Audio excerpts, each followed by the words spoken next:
SER Podcast. Estás escuchando el Abierto de Hoy por Hoy. Cada día analizamos las noticias más relevantes de la actualidad, las claves políticas, económicas y sociales, con las voces de los protagonistas y los distintos puntos de vista de nuestros tertulianos. Y este espacio, ya saben ustedes, que es el espacio que dedicamos al análisis de la actualidad. Vamos a cambiar un poquitín hoy la fórmula, vamos a tardar todavía unos minutitos en saludar a los analistas de esta mañana porque la ocasión lo merece. Está sentado aquí con nosotros en este estudio de Radio Barcelona Antonio Costa, presidente del Consejo Europeo. Presidente, ¿qué tal? Muy buenos días. Buenos días. La ocasión lo merece porque no siempre hay oportunidad de hablar, y en un momento político como este, con el presidente del Consejo Europeo. Usted ha llegado a la presidencia del Consejo en un momento especialmente complicado. ¿Cómo le va? Vale, toda la historia de Europa siempre ha sido marcada por momentos complicados. Ahora tenemos que acabar con la guerra y hacer la paz en Ucrania, reforzar la seguridad en toda Europa, contribuir a la paz en el mundo, a empezar por Gaza. Tenemos que gestionar la transición climática, tenemos que aprovechar las oportunidades de la transición digital, tenemos que mirar a los problemas que tocan a la gente en su día a día, empezando por la vivienda, por ejemplo. Uh-huh. Usted me dice si estamos acostumbrados a las crisis, y es verdad que siempre se dice que al final Europa se va forjando a golpe de crisis, pero esta crisis, presidente, es un tanto especial porque hay un actor principal de la geopolítica mundial que ha decidido terminar con el multilateralismo, que es Donald Trump. Esto lo hace especialmente complicado. Para nosotros es muy claro, en este mundo que multipolar, el multilateralismo es esencial. La defensa del derecho internacional, de una orden global basada en las reglas, es absolutamente fundamental, porque la alternativa a esta orden de reglas es el caos. Y eso es lo que tenemos que evitar. Y por eso este es un momento también para la Unión Europea de conectar de un modo más fuerte con muchos parceros que existen en el mundo. Habíamos ya hecho la cumbre con África del Sur, con Asia Central, vamos a tener una cumbre muy importante con CELAC, con los países de América Latina y Caraíbas. Vamos a tener este año también una cumbre con África, vamos a tener la próxima semana una cumbre con los países de los Balcanes, y el día 19 la primera cumbre con Reino Unido después del Brexit. La verdad es que estamos respondiendo a esta situación, desarrollando una red de relaciones internacionales muy fuerte y muy basada en el comercio. El acuerdo con México, el acuerdo con Mercosur, uh-huh, el acuerdo que estamos intentando firmar con India hasta el final del año son muy importantes. Por otro lado, tenemos que mirar al mundo como, no sé, un mundo de dos bloques, un mundo de los Estados Unidos, del mundo de la China, pero un mundo en que Europa trabaja con la Indonesia, con Brasil, con Nigeria, con África del Sur, con todos los países del mundo, de un mundo global, y también, evidentemente, tener una relación normalizada con China y preservar la relación de amistad, de alianza que tenemos con Estados Unidos. ¿Y eso es posible, presidente? Lo digo porque en la actitud y en las palabras de Donald Trump siempre se muestra un cierto desprecio por Europa. ¿Es posible mantener esas relaciones como ahora? Bueno, por cierto, es necesario. Por eso estamos haciendo el esfuerzo de mantener las relaciones con Estados Unidos y de ultrapasar los problemas que tenemos. Una dimensión es la dimensión comercial. Uh-huh. Trump nos ha venido con la idea de los aranceles. Es una tragedia económica. No sale bien para ningún. Es malo por nosotros, pero es peor por la economía americana. Lo estamos intentando ver cómo podemos mirar al déficit comercial que Estados Unidos tiene con Europa para evitar una guerra de aranceles que no sería bien para ninguno. en un momento en que Estados Unidos legítimamente nos dice que Europa tiene que invertir más en su propia defensa, porque Estados Unidos tiene ahora otras prioridades en el mundo, no hay sentido de decir, por favor, asuman más responsabilidades en defensa, pero van a tener una economía más flaca. Claro. No, precisamos una economía fuerte para poder sustentar también ese esfuerzo en defensa, porque ese esfuerzo de defensa tiene que ir de par con el refuerzo de nuestro Estado social, de nuestro modelo social, porque al final, ¿de qué nos defendemos? Lo que defendemos es nuestro modo de vida, nuestra economía social de mercado. Uh-huh. Tenemos un Estado social potente. Eso es lo que defendemos y por eso estamos invirtiendo en defensa para garantir una paz que nos permita tener desarrollo económico sostenible y que pueda también sostener nuestro modelo social. Ahora que me habla usted de esa inversión en defensa, ya sabe que aquí en España hay mucho debate y además el debate lo ha puesto sobre la mesa el propio presidente del gobierno sobre qué es rearmarse, qué quiere decir, en qué hay que invertir. ¿En qué hay que invertir para usted, presidente? Vale, primero, de seguridad no es solo defensa. O sea, no son solo tanques. Primero, seguridad no es solo defensa. Seguridad es también seguridad alimentaria. Seguridad sanitaria, lo habíamos aprendido de una forma trágica con el COVID. Seguridad es también la protección de nuestro modo de vida. Pero seguridad es también defensa. Pero defensa no es solo rearmamento. Defensa es también desarrollar con nuestros parceros en el mundo una relación de buena colaboración. Nosotros que estamos aquí en esta orilla del Mediterráneo comprendemos que nuestra defensa es también importante con la relación de amistad que tenemos que tener con todos los países de la orilla sur del Mediterráneo. La defensa es también una cooperación al desarrollo en esos países. Es también nuestro compromiso con los grandes pactos globales, los objetivos del desarrollo sostenible. Uh-huh. Es también invertir y cumplir lo que habíamos acordado en el marco del Acuerdo de París sobre el cambio climático. Todo eso contribuye a nuestra defensa. Pero también tiene una dimensión armada, porque la Unión Europea es un proyecto de paz. Pero lo que sabemos hoy, más de que nunca, es que paz sin defensa es una ilusión. Y para eso tenemos que invertir más. Pero tenemos que hacerlo de una forma inteligente, porque tenemos que hacerlo de modo que se contribuya también a reforzar nuestra economía, que eso sea un modo de impulsionar nuestra innovación. Porque mira, lo que los chinos y los americanos han hecho es también invertir de modo a que podamos tener nuevas tecnologías de doble uso civil e uso militar. Muchos de esos teléfonos portables que tenemos hoy han venido de inversiones que han sido hechos del punto de vista militar, el mismo de Internet. Uh-huh. Entonces, esta idea de rearme, primero debe ser hecha de una forma inteligente, para reforzar nuestra economía, nuestra capacidad de innovación, de investigación. Y después debe ser hecha de modo conjunto, porque verdaderamente no se trata de que cada país vaya a comprar más armas, pero mirar a Europa y ver qué necesitamos para nuestra defensa colectiva.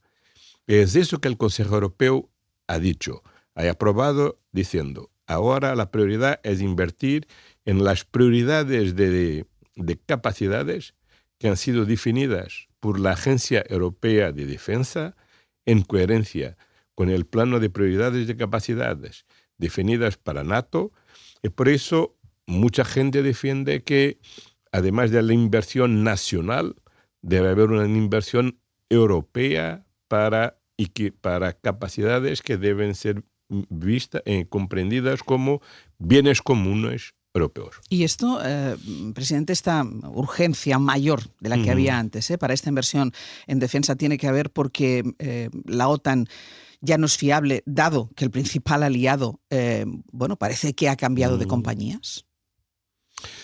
Bueno, verdaderamente no ha empezado ahora.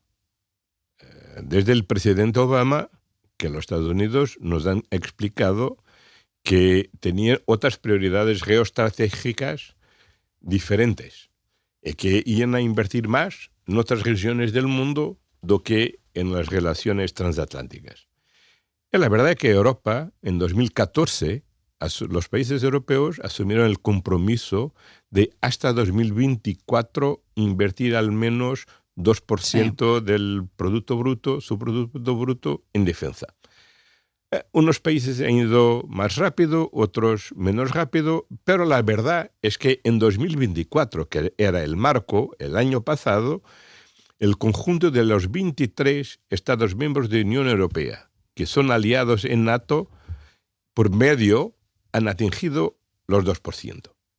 Y mismo aquellos que no lo han hecho, ahora han dicho, vamos a hacerlo un esfuerzo acrecido para completarlo este año. Por ejemplo, el presidente Sánchez ha sido muy claro, muy recientemente, sobre el compromiso de España para este año.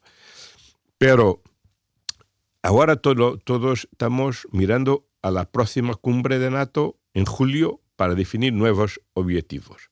Pero el objetivo no es crear un número mágico de 3%, 4%, 5%, 2,5%. Lo que habíamos definido es una metodología, porque eso es lo más importante, en que lo necesitamos de invertir. El Consejo Europeo ha dado el respaldo político a las prioridades definidas por la Agencia Europea de Defensa. Primera prioridad, la defensa antimísil, la defensa contra la guerra digital, la protección de la navegación. Entonces, tenemos que tener una visión 360 grados, porque es más evidente, claro, hoy por hoy, con la guerra en Ucrania, la amenaza rusa, pero no es la única. Y tenemos que comprender que debemos mirar alrededor de Europa y que tenemos que tener una visión de defensa colectiva. Y mirar como el presidente Sánchez muchas veces ha subrayado, se dice, subrayado que la defensa no es solo la inversión en gastos militares, es también la seguridad civil, la protección civil, porque el cambio climático nos está confrontando permanentemente con nuevos fenómenos naturales extremos. Son los fuegos, ha sido la Dana, hay inundaciones en el centro de Europa. Entonces, esa protección civil es esencial también a la seguridad de todos nosotros. ¿Y los acuerdos, las negociaciones, el diálogo, es fácil dentro de la Unión Europea? Una Unión Europea que tiene dentro, y usted me sacaba ahora el tema de Ucrania, que tiene dentro un país como puede ser Hungría, que está más cercano a Putin que parece que al resto de Europa. Bueno, la negociación en Unión Europea es como respirar el aire. Es parte de la vida de la Unión Europea, porque mira, la Unión Europea es un proyecto que no es más de 6 países, de 12, de 15. Es ahora un proyecto de 27. 27 países que miran al mundo de puntos de vista geográficos muy distintos, que tienen una historia muy distinta, que tienen una cultura distinta y que tiene diferentes opciones políticas en su gobernación. Sí, pero también valores distintos, presidente. No, los valores son los mismos, están planteados de un modo muy claro en el artículo 2 del Tratado de Lisboa. Todos tenemos que respetar. El tratado también dice que cuando un país no respecta los valores, la Unión tiene medios para reaccionar e imponer el respeto por los valores. Entonces los valores son los mismos. A veces hay interpretaciones diferentes de los valores, pero eso es propio de la democracia. Entre dos familias políticas en el mismo país, la cultura es la misma, pero la visión por veces es diferente. Pero muchas veces escucho, la Unión Europea está dividida. La verdad es que en todos los momentos más decisivos y críticos ha logrado siempre a tomar una decisión. Siempre. Después, la novedad no es que tengamos opiniones distintas. La gran novedad es que a pesar de las opiniones distintas, logramos tomar decisiones en común. Eso es que es fantástico en el funcionamiento de la Unión Europea. Sí, pero por ejemplo, cuando hay votaciones que afectan a la guerra de Ucrania, es verdad que Hungría se desmarca, es verdad que hay cierto movimiento de ultraderecha dentro, y usted lo sabe y lo vive dentro de Europa, hay cierto movimiento con la ultraderecha. Acabamos de ver las elecciones en Rumanía con la victoria del candidato en primera vuelta, del candidato de la ultraderecha. ¿Le preocupa que esto empuje a la Unión Europea hacia otra dirección?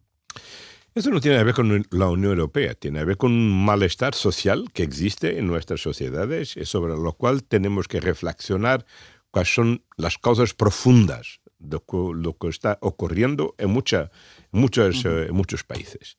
Yo creo que hay un conjunto de factores muy importante, es la fractura social, es la idea que la clase media va ganando que no tiene perspectivas de futuro y que sobre todo las nuevas generaciones no tienen las perspectivas de poder vivir mejor que sus padres como todas las generaciones precedentes han tenido. Esa es una idea de que la sociedad está atascada, ¿no? Eso es transversal. Unas veces es la extrema derecha que gana, otras veces ha sido otros partidos antisistema. Es más una reacción contra el sistema que por la de extrema derecha o otra cosa así. Eso es el gran reto que los políticos democráticos tienen, que de mirar a la gente y devolver esperanza y confianza en el futuro a la gente. Y para eso creo que esta línea de trabajo que da prioridad al refuerzo de la competitividad es crucial, porque la verdad que nosotros seguimos siendo la región del mundo donde más se produce conocimiento, donde hay más startups que se están presentando. Pero la verdad es que cuando esas startups quieren crecer, tienen que mirar a otros mercados, como a Estados Unidos o al Reino Unido, donde el mercado de capitales es más fácil. Nosotros tenemos que devolver claramente a la gente esta idea de que Europa es el proyecto de oportunidad por concretizar sus deseos, sus sueños, sus oportunidades de hacer más. Y mira, eso es muy importante. En estas visitas que estuve haciendo, he estado 2 semanas en Hamburgo a visitar la fábrica de Airbus, que es un caso de gran suceso. Hasta unos años decíamos que no era posible competir con Boeing. La verdad es que ahora Airbus ha pasado a Boeing.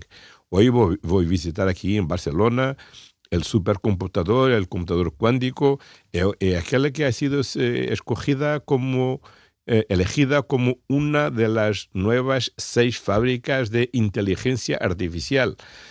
Eso significa que estamos actuando, reagiendo de forma a crear oportunidades para la gente, sobre todo las nuevas generaciones, pueden encontrar un futuro más auspicioso aquí en Europa, la perspectiva de tener mejores puestos de trabajo, con mejores salarios. Para eso tenemos que invertir más en nuestra economía. Me quedan un par de cuestiones que hacerle concretas sobre 2 cuestiones muy de actualidad. Una es la guerra de Ucrania. Los próximos días pueden ser decisivos para Ucrania en función de que se cumpla o no el alto el fuego anunciado por Putin y si a Trump se le agota o no la paciencia para seguir mediando.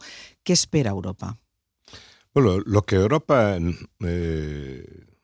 espera es que logramos finalmente lo que nos estamos batiendo desde el 24 de febrero de 2022. Es una paz justa y duradora en Ucrania. Porque un alto fuego es siempre algo bueno, pero no es la solución. La solución es una paz duradora. Mira, no podemos tener en Ucrania lo que vemos en Gaza, porque en Gaza también vemos Trump ha celebrado un acuerdo de alto fuego, de liberación de rehenes.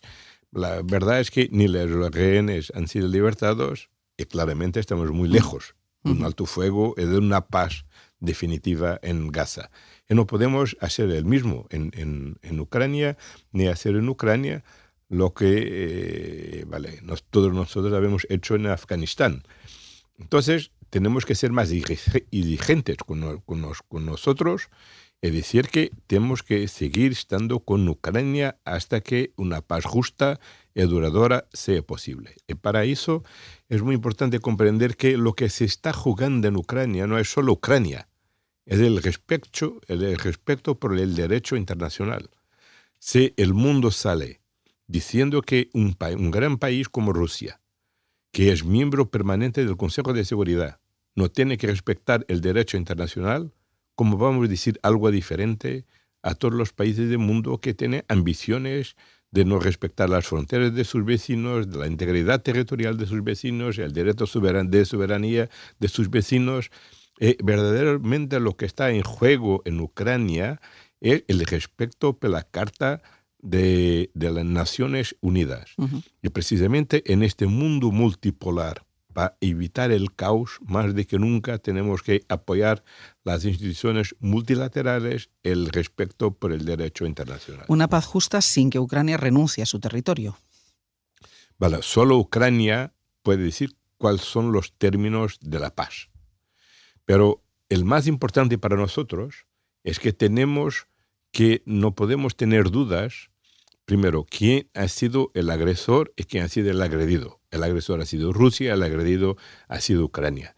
Entonces no podemos dar un premio al agresor, porque dar un premio al agresor es un incentivo a todos los países del mundo que pueden agredir a su vecino, porque eso les va a dar un premio.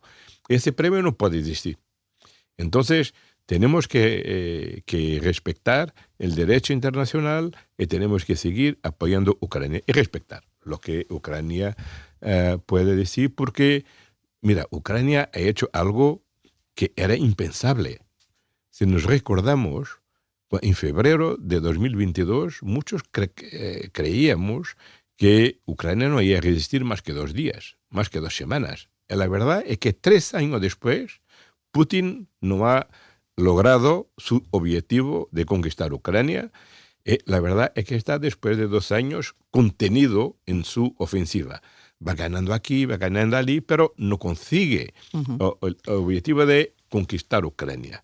Y eso es algo extraordinario que Ucrania ha logrado de movilización de su gente. Y tenemos que respetarlos y mirar a su ejemplo de coraje de defender su propia patria. Eso es sabiendo que defender la patria de Ucrania es también defender al derecho internacional. Y sobre, ahora que habla usted también del derecho internacional, y usted ha mencionado Gaza, ¿no se debería ser más contundente respecto al asedio en Gaza? Hoy mismo estamos contando cómo ya Benjamin Netanyahu habla de ocupar y de tomar toda la franja. ¿Qué se puede hacer desde Europa? ¿Qué tiene que hacer Europa? No, Europa tiene que ser muy clara. Primero, condenar absolutamente la actitud de Israel de violación del derecho internacional, de apoyar la solución de los 2 estados, que es la única que puede garantizar una paz duradera en el Medio Oriente, y nos estamos involucrando en el apoyo al plan de la Liga Árabe para la reconstrucción de Gaza. Yo mismo he ido a Egipto, a la cumbre de la Liga Árabe, para firmar el compromiso de la Unión Europea de apoyo a ese plan de reconstrucción de Gaza. Sí, pero ¿qué reconstrucción será posible si Netanyahu lo que quiere es tomar y ocupar la franja de Gaza? Eso es claro. Lo que Netanyahu está intentando es destruir la posibilidad física de la existencia de los 2 estados. Porque continúa destruyendo a Gaza y tiene una acción muy violenta en Cisjordania. Está intentando este plan inaceptable de cambio poblacional en Gaza. Esto no es posible. Es el plano de Estados Unidos para Ucrania. Es el mismo que se traduce en dar una carta blanca a Netanyahu para destruir los palestinos. Eso nos enseña mucho de cómo tenemos que ser muy exigentes también en Ucrania para lograr una paz justa y duradera. Déjeme que le haga una última pregunta, porque se acaba de cumplir un año de su salida del gobierno portugués tras su dimisión por una investigación abierta por la Fiscalía, que después se demostró que era falsa. ¿Sigue doliendo esa herida, presidente? Disculpe. Si le sigue doliendo esa herida, su salida de la política portuguesa. Sí, salí. Ahora estoy fuera. La política portuguesa continúa muy... ¿Pero le duele la manera como tuvo que salir? Claro que me ha dolido, me ha dolido mucho. Mira, no podemos vivir cerrados en el pasado, el pasado. La política portuguesa sigue muy dinámica. Hay nuevas elecciones el 18 de 18 de mayo. Lo deseo el mejor para mi país, para mi pueblo, para mis dos asesores, aquel que gobierna, aquel que sigue liderando mi partido y que intenta gobernar. Y seguramente los portugueses van a encontrar el 18 de mayo una solución que permita la estabilidad, que es lo más importante, porque ahora es tiempo de estabilidad, de seguir, porque la situación económica es muy buena. La situación presupuestaria, vale, es un lujo en esta Europa. Y tenemos todas las condiciones para seguir desarrollando el país. Lo deseo el mejor, pero la política es la política. Hay momentos de felicidad, momentos dolorosos. Ha sido doloroso, pero sí, ha sido diferente. Presidente, muchísimas gracias por habernos dedicado este tiempo en su visita a Barcelona. Ha sido un placer estar aquí en España y en Cataluña en este momento de estabilidad, en que Cataluña volvió por entero, que es muy importante no solo para España, pero también para Europa, porque Cataluña es una de las regiones europeas más potentes y que nos puede más ayudar en esta transición, y lo ha visto bien ayer en la fábrica de SEAT, cómo están preparando todo para el próximo año, como empezar produciendo un coche eléctrico, una de las fábricas de baterías, unas pocas de las fábricas de baterías de Europa, y con tecnología europea. Están trabajando en el supercomputador, en Synchrotron. Vale, Cataluña está en el liderazgo de la transición en Europa, y por eso precisamos de España y de Cataluña para hacer Europa. Yo agradezco que haya estado aquí con nosotros en la cadena SER. Muchísimas gracias y muchísima suerte.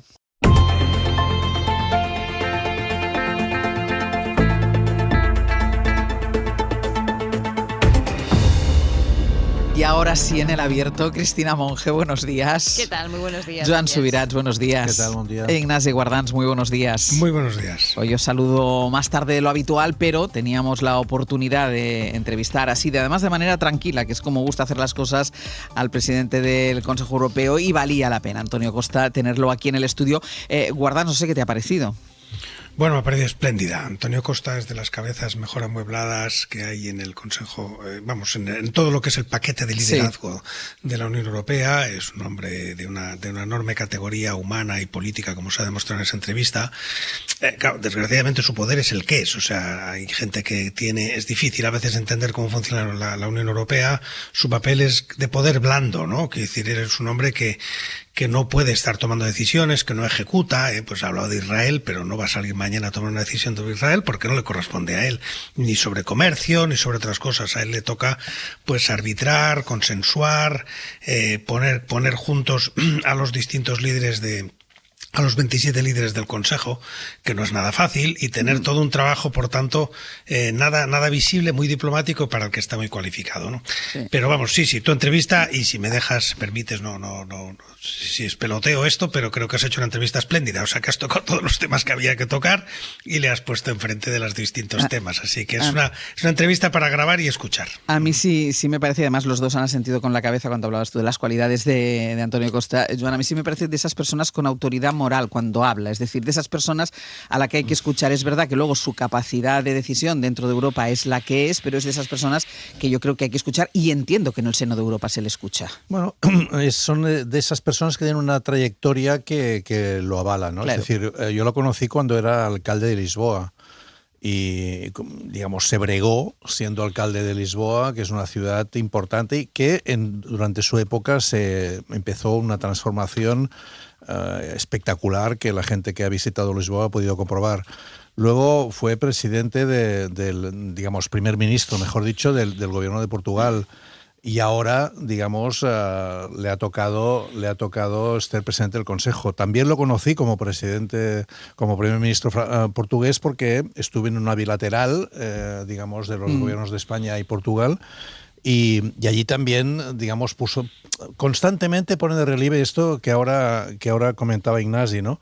Esa capacidad de encontrar siempre, sin renunciar a sus valores, aquellos elementos que pueden ayudar a mejorar, ¿no? Que eso es difícil de encontrar, ¿no? Es alguien que lo ves sólido en su manera de ser, en la defensa de unas posiciones progresistas, ¿no? Digamos, de un socialismo abierto y moderno, y al mismo tiempo siempre buscando la forma de encontrar alianzas y conexiones, ¿no? Cristina.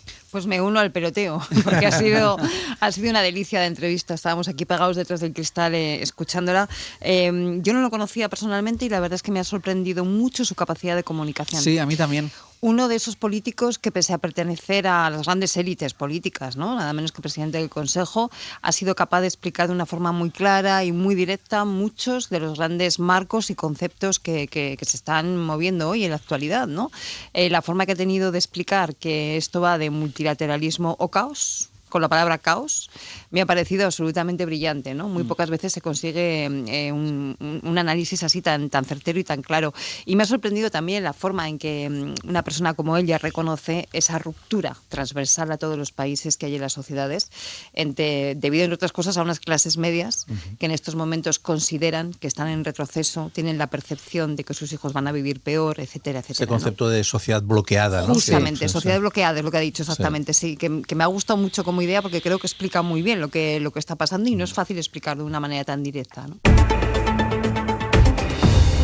Parece que otra investigación se va a convertir también en tema central de la política española. Es la que se ha abierto. Tenemos en marcha todavía la investigación por el apagón de hace 2 lunes y ahora se ha abierto la investigación por ese robo de cables del tren de alta velocidad, ese parón de decenas de trenes que dejaron atrapadas o sin poder viajar durante horas a más de 16.000 personas. Vamos a centrarnos primero en lo que es estrictamente la investigación. Javier Bañuelos, buenos días. Buenos días, Ángeles. Bañu, porque lo que sabemos de momento es que la Guardia Civil no tiene, al menos ahora mismo, como tesis principal, la tesis del sabotaje, que es la que defiende el Gobierno. De hecho, la defendió ayer aquí el ministro de Transportes, Óscar Puente, sin prácticamente ninguna duda. Por ahora la Guardia Civil ve un robo más simple, a pesar de las características especiales que tuvo. Sí, no se aventuran, Ángeles, a dar nada por sentado, están siendo muy cautos a la hora de sacar conclusiones. Antes nos dicen quieren investigar a fondo cada detalle, buscando, por ejemplo, huellas y rodadas de vehículos en los caminos de las zonas afectadas.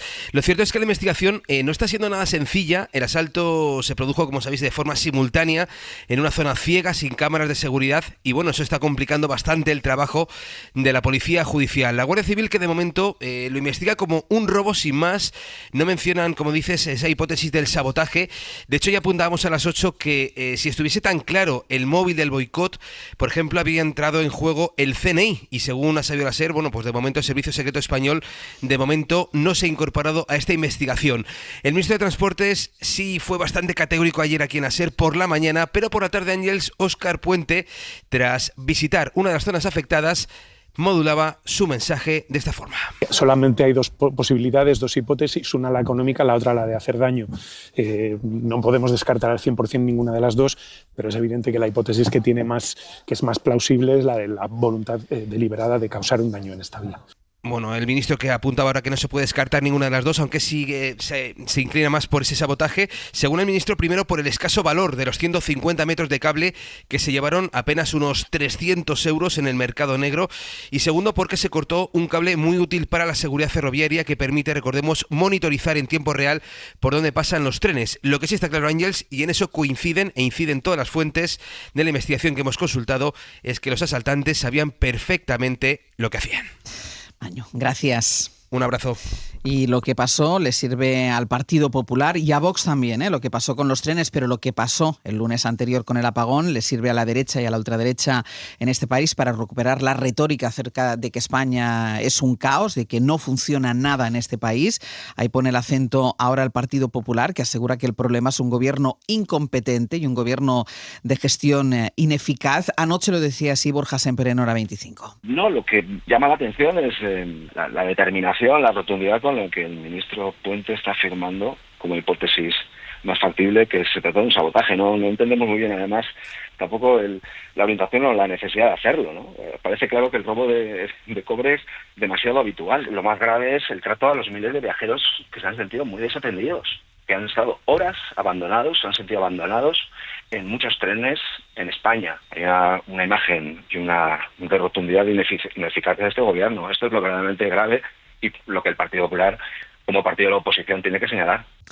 Es verdad, Cristina, como dice Borja siempre, que quizás se precipitó el ministro al hablar de sabotaje. De hecho, habló de sabotaje ya la misma noche en sus redes sociales, hablando de grave sabotaje, cuando sabíamos que era un robo de cobre, pero ayer por la mañana lo ratificó ante estos mismos micrófonos y ahora hemos escuchado que después por la tarde moduló, dejando la puerta abierta a la otra hipótesis que es la que robó.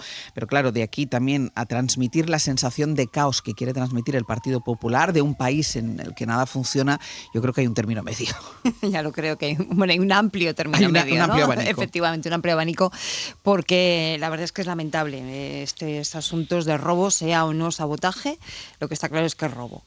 Y son muy frecuentes en muchas líneas y crean pues muchos prejuicios al servicio, ¿no? Claro, de ahí al caos hay mucho, ¿no? Entonces, efectivamente, yo creo que a veces se nos olvida que la gran mayoría de servicios públicos de este país funcionan. Y de hecho la noticia es cuando no funcionan, afortunadamente, porque si no tendríamos un problema mayor, ¿no? Entonces eso efectivamente hay que contextualizarlo. Dicho lo cual, son muchos los robos de cobre y son muy habituales. Entonces yo no sé si se están poniendo las suficientes medidas de vigilancia, de seguridad, como para que esto no pase o que cuando pase no cree los problemas que están creando a día de hoy, ¿no? Y fíjate, Ángels, que me venía a mí una idea a la cabeza, ¿no? Y es que cuando efectivamente... Yo ayer escuchaba, ¿no?, aquí al ministro Puente hablar de sabotaje, me llamaba la atención la rotundidad, ¿no?, de lanzarse a la piscina. Entiendo que sin tener tampoco muchos más datos que los que más o menos se conocían, y contrastaba con la extrema prudencia de la ministra de Transición Ecológica, Sara Gessen, cuando habla del apagón, ¿no? Y lo que dice es, no sabemos nada, ¿no? Lleva ya días diciendo no sabemos nada, tenemos que ver los datos. Entonces, claro, me preguntaba, ¿qué es mejor? Cuando tú tienes sospechas o indicios, tirarte a la piscina, o cuando sabes que el tema es complejo y va a requerir mucho estudio, quedarte cauta, ¿no?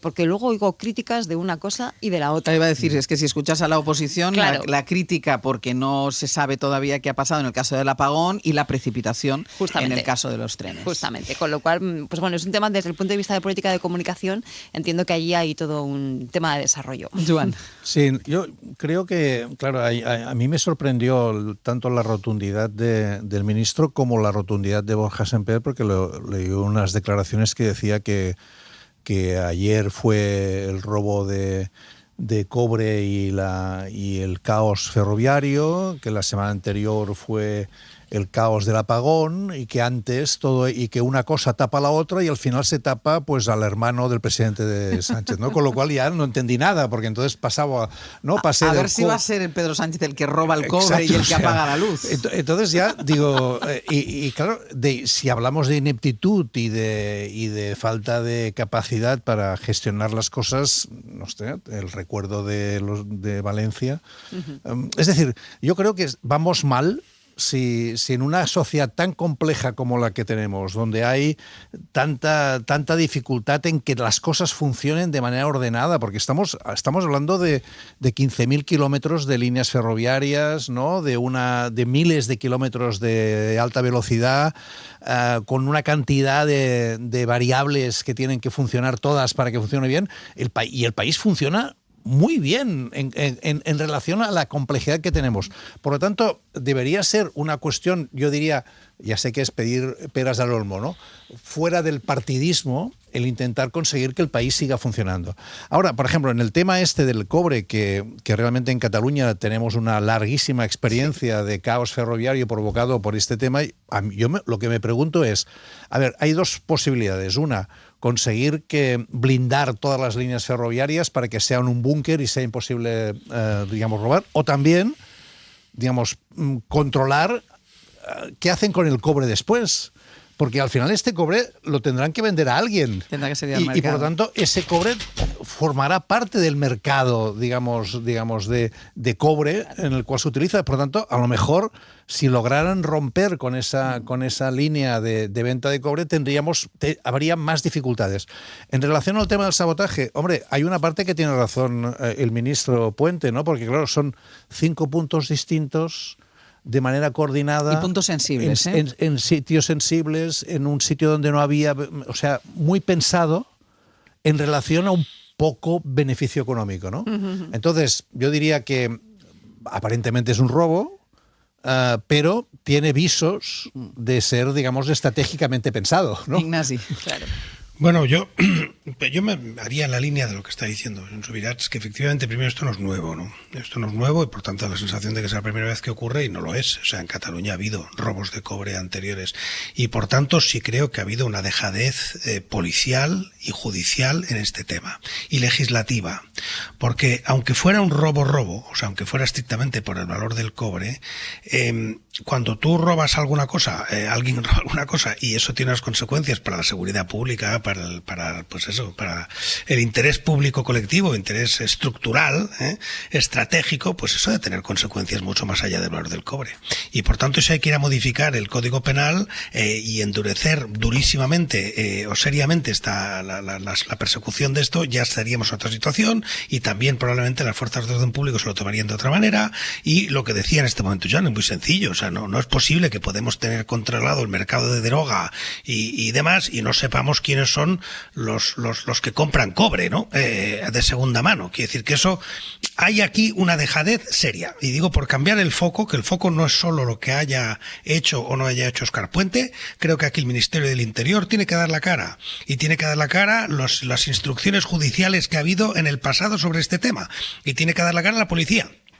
Y hay una responsabilidad grave de dejadez seria en este tema, que va mucho más allá del control de las infraestructuras.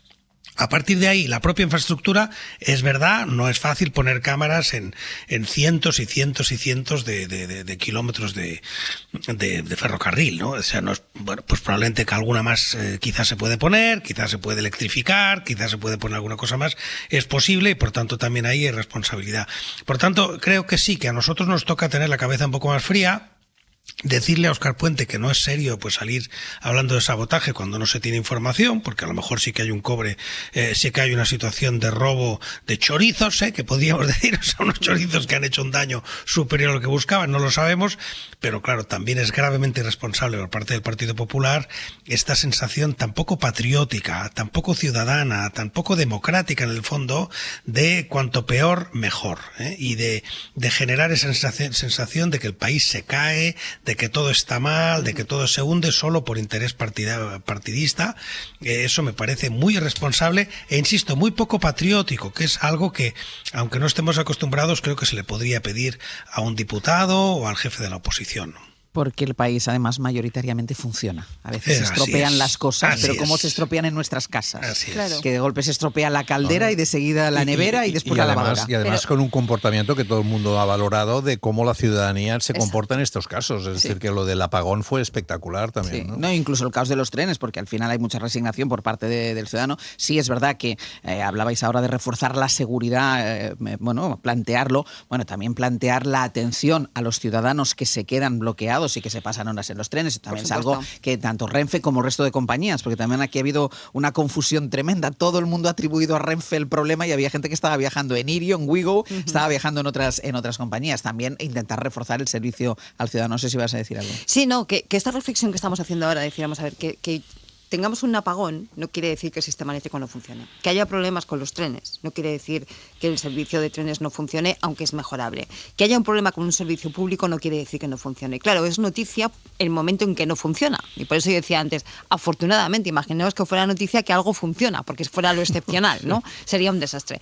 Y esa misma reflexión yo creo que se puede hacer de muchas de las cosas que a veces hablamos en los medios de comunicación, que podemos dar una sensación equivocada de generalidad, cuando en realidad estamos hablando de cuestiones concretas o de minorías sociales, ¿no? Pero si no contextualizamos bien y no ponemos dimensiones, a veces podemos dar el todo por la parte, o la parte por el todo, mejor dicho, ¿no? Y creo que eso es un error, ¿no? Por eso lo que sí parece... veces me gusta precisar. Perdona, Ignacio. No, perdón. Lo que sí parece que funciona mal en el apagón y funcionó mal aquí es la gestión de crisis en el sentido de comunicación al ciudadano. Yo creo que eso sí que en los dos casos está mal, hay que decir que está mal y hay que decir que hay que invertir ahí. No se pueden prever, bueno, los apagones espero que sí se puedan preverlos cuando observamos, pero realmente que no se puede estar alguien tirado en un tren allí en el medio del campo 12 horas sin recibir información, no puede ocurrir, etcétera. La lista la tienen todos los ciudadanos que nos están escuchando y todos tenemos, algunos lo habéis sufrido quizá personalmente y otros con amigos y familiares.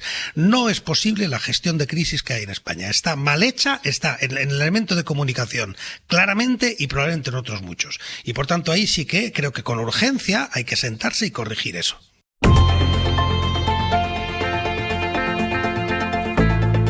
El Abierto. Ser podcast. En el Abierto, Cristina Monge, Joan Subirats, Ignasi Guardans. Les decía que vamos con las últimas novedades sobre esa operación, la OPA hostil del BBVA para hacerse con el Banco Sabadell, que daría como resultado una de las entidades más grandes de Europa. Hace tiempo que el Gobierno viene expresando... no ciertas, yo creo que todas sus reservas, que advierte de que algo así puede suponer una excesiva concentración bancaria. Tampoco parece ahora que al PP le haya entusiasmado la idea de esta operación, pero la cuestión es que ayer el presidente Sánchez anunció una consulta pública. Jordi Fàbrega, buenos días. Hola, buenos días. Claro, no estamos habituados a eso de la consulta pública. Es una acción inédita, preguntar a la sociedad qué opina. ¿Para qué puede servir, Jordi, y en qué punto dejaría las cosas? Pues es una consulta que permitirá al Gobierno recabar apoyo a su rechazo a la operación, porque ya sabemos que la mayoría de empresas, sindicatos y asociaciones han rechazado la compra de Sabadell por parte de BBVA. Hubo unas 70 entidades que pidieron ser escuchadas por la Comisión de Competencia. La Comisión rechazó que se personaran en el proceso y ahora lo que hace el Gobierno es darles una vía a estas entidades para que puedan transmitir su opinión, ya sea su rechazo mayoritario en el caso de estas entidades o su apoyo. Esto, para entendernos, es un proceso que es normal cuando se prepara una ley, pero que, como decías, es inédito en un proceso de concentración empresarial. Para poner un poco de contexto, ¿en qué punto estamos de esta OPA? Tenemos desde la semana pasada un dictamen favorable a la operación por parte de la Comisión de Competencia, después de que BBVA haya asumido una serie de compromisos para limitar los riesgos de excesiva concentración que tendría su suma con el Sabadell. Una vez tenemos este dictamen es cuando el Gobierno puede actuar. El ministro de Economía tiene hasta el martes 27 de mayo para decidir si lleva este dictamen al Consejo de Ministros. Sabemos que lo va a hacer. Y luego empieza otro periodo de un mes en el que el Gobierno puede cambiar las condiciones que le ha impuesto Competencia al BBVA. Puede endurecerlas, por tanto, por razones de interés general, pero no puede vetar la operación. Y ya con estas nuevas condiciones es cuando llegará el turno para que los accionistas del Sabadell decidan si venden o no, sabiendo que en cualquier momento, desde hoy hasta que se pronuncien los accionistas, BBVA puede desde subir el precio que ofrece por el Sabadell hasta retirar la operación si cree que las condiciones que le impone el Gobierno son excesivas. Es decir, queda claro que el Gobierno no puede vetar, pero sí puede complicar. El Gobierno, según la Ley de Defensa de la Competencia, no puede vetar esta operación. Lo que tiene que hacer el Gobierno es dar validez al dictamen de Competencia. Competencia lo que ha hecho ha sido analizar los efectos que tiene la suma de las dos entidades en el ámbito de la competencia, en el ámbito de la concentración bancaria. Ahora, digamos, se pasa la pelota al Gobierno, que puede endurecer o, si quisiera, incluso suavizar esas condiciones por otros motivos que no tengan que ver con competencia, con razones de interés general. Hay que recordar que es un paso que solo se utilizó una vez, de que el Gobierno cambie las condiciones impuestas por competencia, fue hace más de una década en otra operación, y en ese caso fue para suavizarlas, no para endurecerlas. Y Jordi, esa consulta pública carga, vamos a decir, al gobierno de argumentos, o cargaría al gobierno de argumentos para un hipotético endurecimiento. Esta consulta, hay que decir, en primer lugar, que no es vinculante. La decisión es del gobierno, que puede hacer lo que quiera, independientemente de lo que le digan las personas, entidades o asociaciones que participen en esta consulta pública. Pero es evidentemente una forma de intentar parapetarse detrás de opiniones de organizaciones y entidades que han rechazado esta operación. Hay que recordar, te pongo algunos nombres, pero hay otros entre los que se han pronunciado en contra. Todas las patronales catalanas, también las patronales valencianas, los sindicatos, también hay asociaciones de usuarios de banca que han advertido de los riesgos que tendría esta operación. Sabemos que todos estos están en contra y que intentaron personarse ante competencia, por lo que previsiblemente van a responder a esta consulta pública del gobierno. Es verdad, para decirlo todo, que también hay quien está a favor de esta operación. Hay algunas asociaciones que dicen que es bueno. Así que lo que va a hacer el gobierno es tener sobre su mesa las opiniones de todos estos sectores para, digamos, tener argumentos que puedan reforzar su posición. Jordi, gracias. Hasta luego. Joan, ¿qué te parece el movimiento que hizo ayer Pedro Sánchez con ese anuncio de la consulta pública? Bueno, yo creo que ha sido un movimiento significativo y que creo que es inteligente, ¿no? Porque es poner encima de la mesa un tema que ahora se está detectando y que sufrimos desde hace años, que es la pérdida de cercanía de instituciones financieras. O sea, la crisis de la bancaria de hace años con las cajas, etcétera, lo que dejó es un desierto a nivel local de instituciones financieras cercanas, no a grandes operaciones financieras, sino a créditos, a hipotecas, a créditos de pequeñas empresas, etcétera, ¿no? Entonces, digamos, es evidente que Europa está a favor de una concentración financiera que dé más músculo al sistema financiero europeo, pero esto debería no estar en contradicción con el mantenimiento de una estructura local. Por ejemplo, en Alemania se ha mantenido un sistema, digamos, financiero mucho más cercano, ¿no? Y esto se detecta luego en problemas que afectan a la vida diaria de la gente. Pues no hay bancos ni cajeros ni cajeros en muchos pueblos ni ciudades, etcétera, etcétera. Y por lo tanto, digamos, eso está detrás, digamos, de la idea de que el Banco de Sabadell de alguna manera refleja más esa realidad local. Y en cambio el BBVA refleja la lógica del gran banco. La operación de esta consulta pública lo que permite es que esto aflore y que haya una posibilidad de que no sea solo el gobierno el que se moje, sino que detrás haya lo que es insólito es que esto se haga en relación a una OPA, porque en relación a las leyes se hace, a los planes urbanísticos es muy normal, sí. Por lo tanto hay una tradición legal en este sentido. Lo que es nuevo y es lo que fue significativo de ayer de la intervención del presidente en el Círculo de Economía fue que se aplique en este caso, ¿no? Yo creo que es una jugada inteligente desde mi punto de vista. Ignasi. Bueno, es nuevo en España, en Europa. Sí. En Europa, estoy de acuerdo, pero decir, la palabra es inteligente, o sea, los argumentos están todos ahí. No va a salir de esta consulta pública, yo dudo que salga un solo argumento que no haya estado ya debatido, considerado y escrito y publicado.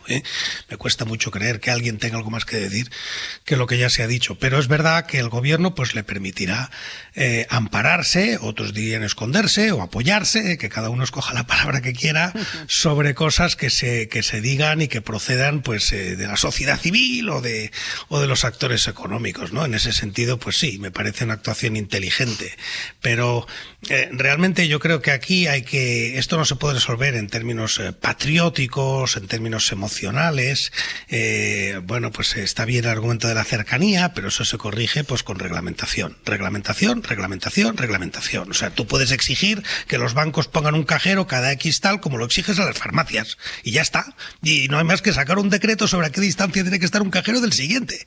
O sea, que es que esto es tan sencillo como actuar desde el poder público, Y por tanto, la sensación de que solo hay dos alternativas, o que los bancos hagan lo que de la gana, cierren el crédito y desaparezcan, o que tengamos pequeños banquitos muy humanos, no digo que el Sabadell lo sea, hago la caricatura llevando al extremo, pero muy humanos, muy queridos, muy conocidos, donde la cajera es amiga de la cuñada, y bueno, pues entre las dos cosas pues hay otras fórmulas, ¿no?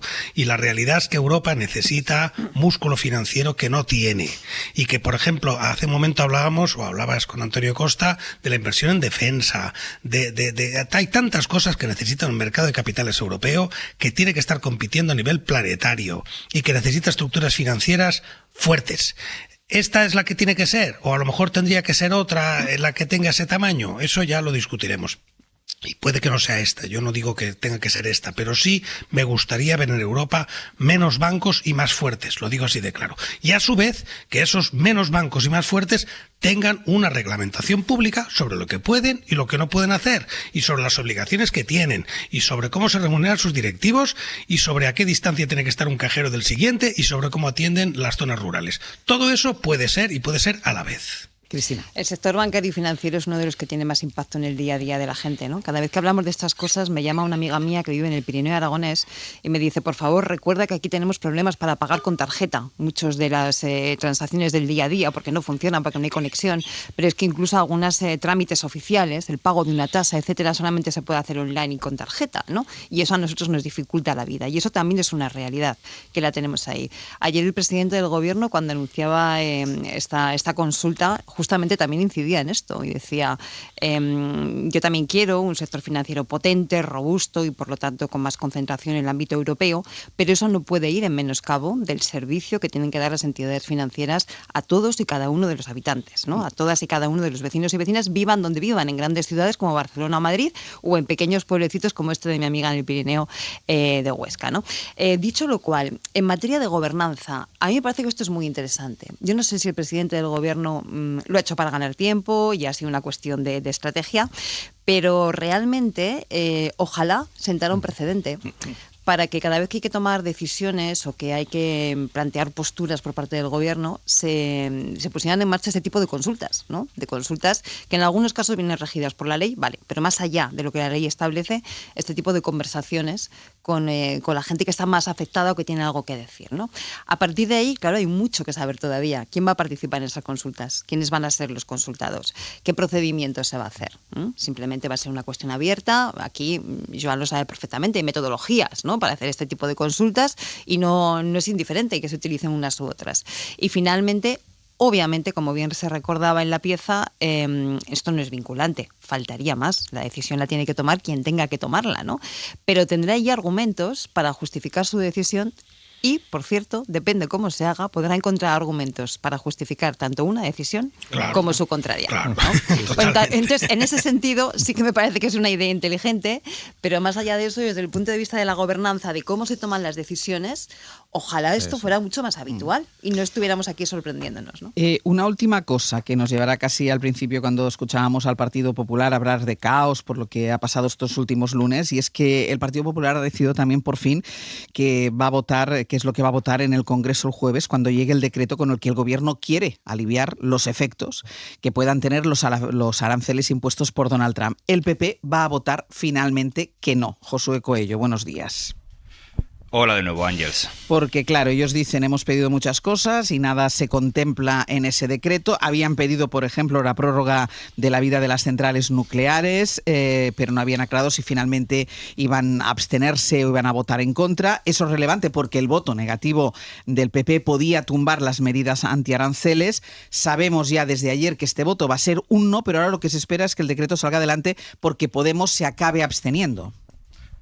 Sí, en el último mes hemos visto acercamientos, intercambios de propuestas e incluso amago de milagro, como era el consenso entre Gobierno y PP para sacar adelante este decreto. Pero al final todo fue una utopía porque si había una mínima opción de acuerdo, ayer Juan Bravo finiquitó esta posibilidad. Si el Partido Socialista, el Gobierno, no quiere aceptar las propuestas que le hacen desde el Partido Popular, que ya les dijimos que no eran del Partido Popular, que eran de los sectores, evidentemente no va a contar con el apoyo del Partido Popular y tendrá el voto negativo para ese Real Decreto Ley. Esto en público, porque en privado fuentes de Génova van más allá y nos dicen que no solo es que el Gobierno no haya aceptado bajar impuestos o alargar la vida útil de las nucleares. En el PP argumentan su no en que no están aquí para salvar al Ejecutivo cuando matizan ni los socios lo apoyan. Socios que en esta ocasión sí van a salvar al Gobierno con la abstención de Podemos, a pesar de que los morados ponen pegas al decreto. Pablo Fernández. La posición es clara. Creemos que el decreto es insuficiente y que desde luego las medidas que tiene que tomar el Gobierno de España son muchísimo más contundentes. No puede responder ante un ataque comercial, como digo, pues doblegándote, agachando la cabeza o doblando la cerviz ante Donald Trump. Esa abstención, unido al sí de Junts, dan la mayoría al gobierno, y recalcamos lo de dar en presente, porque en la política española de hoy al jueves, Ángels, cualquier cosa puede pasar. Pues muchísimas gracias, Josué. A vosotros. No me queda tiempo, pero sí, Joan, ¿en qué momento pensamos? Yo lo pensé que el Partido Popular podía apoyar el gobierno en el decreto de aranceles, porque parecía que esa negociación con Carlos Cuerpo, con patriótica. Primero por patriotismo y después porque parecía que esa negociación con Carlos Cuerpo, que además defendía la negociación discreta, sin ruido, pensaba, ostras, a lo pero mejor... cuando uno ve las condiciones que pone el PP, ¿no? Rebajar los impuestos en los temas de producción energética, plan de infraestructuras hídricas y ampliar la vida útil de las centrales nucleares, dices, bueno, y esto y los aranceles, a ver, ¿por dónde va esto? ¿No? O sea, entonces... Pues si en algún momento pensamos que el acuerdo era posible, ya hemos visto que el acuerdo es imposible. Ahora dice el PP que sí que está de acuerdo con el gobierno, con oponerse a la OPA del BBVA al Sabadell, pero de aquí a que tenga que pronunciarse, que suerte que ahí no hacen falta los votos para nada, pero de aquí que tenga que pronunciarse veremos lo que pasa. Pues a eso vamos, a los datos del paro, porque abril deja muy buenos datos de afiliación y de paro. Estamos ante un récord de trabajadores en la Seguridad Social, casi 21.600.000 ocupados, consecuencia de la Semana Santa, Estefanía, y de las primeras contrataciones del verano. Sí, una Semana Santa tardía, unido a que la temporada de contratación estival cada vez se adelanta más, dan como resultado récord de cotizantes. La Seguridad Social acaricia los 21.600.000 ocupados. Y un dato curioso, Ángel, el día que más afiliados se registraron fue el 28 de abril, el día del apagón, 21.700.000. De media, en abril se crearon 230.000 puestos de trabajo, es el segundo mejor abril de la serie histórica, solo por detrás de 2023. ¿Quién es la responsable de este dato? La hostelería. Casi la mitad del empleo creado en abril se ha creado en bares y restaurantes. Curioso el dato del día del apagón, porque no funcionaba nada, pero bueno. Estefanía, después de unos meses en los que el paro ha bajado de manera muy modesta, en abril el desempleo disminuye en 67.000 personas. Sí, y reduce el total de parados a 2,5 millones, el nivel más bajo desde 2008. Y aquí vale la pena destacar un dato: el comportamiento del desempleo entre los más jóvenes, entre los menores de 25 años. El paro baja en 20.000 personas, supone una caída del 10% respecto al mes anterior, multiplicando por 5 el ritmo de descenso del resto de grupos de edad. Tenemos en este momento, Ángels, 177.000 jóvenes desempleados. Estefanía, gracias. A vosotros. Hoy por hoy, noticias.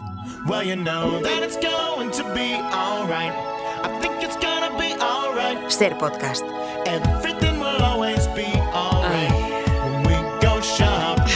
¿Por qué suspira? Suspiro porque son muchos años ya juntos.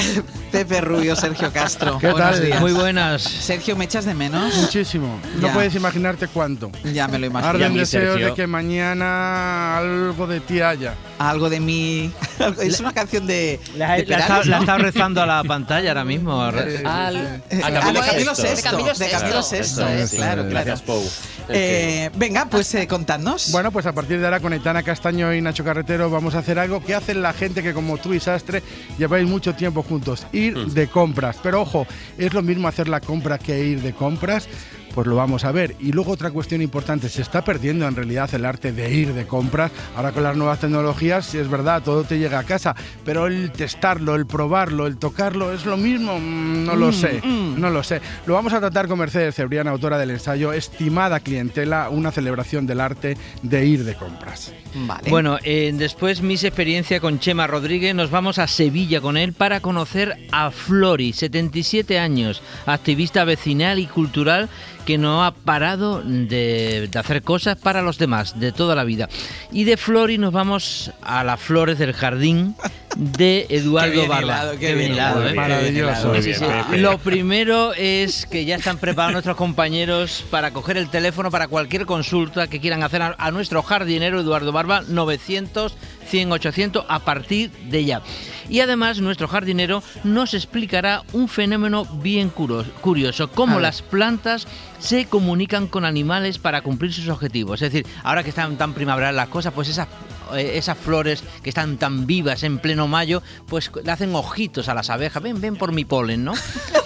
Sí, aunque nosotros no lo veamos, eso está pasando. Está pasando. Está pasando en la terraza de la SER, esto ahora mismo. Ahora mismo. Vale, perfecto. Y en 15 minutos de fama con Martín Bianchi, hoy Operación Marco. Si Marco tardó varios meses en encontrar a su madre, la reina Leticia es la que va en busca de su hija. 4 meses después. ¿Pero la ha encontrado? La ha encontrado 4 meses después de zarpar el Juan Sebastián Elcano. Se han reencontrado en Panamá. Bonito. Y después otro detalle. La tristeza del príncipe Harry, porque no está bien visto en la Casa Real Inglesa. Él quiere acabar con eso, quiere acabar con esa enemistad. No sabe muy bien lo que va a durar la fragilidad de su padre y quiere provocar un encuentro para que toda la familia se reúna y vuelva a ser de nuevo feliz. Qué bonito. Ahora. Qué bueno, bonito. hijo, pues cuando pueda ser. Bueno, las cosas claro. no son fáciles. Exacto, ahora él piensa que puede y que tiene que ir, ya está, pues déjales. Somos ahora claro, de pronto, ¿no? déjales. Bueno, pues todo esto hasta las 12:20 de la mañana. Cristina Monge, Joan Subirats, Ignasi Guardans. Hasta la semana que viene. Un abrazo, un beso. Para no perderte ningún episodio, síguenos en la aplicación o la web de la SER, Podium Podcast o tu plataforma de audio favorita.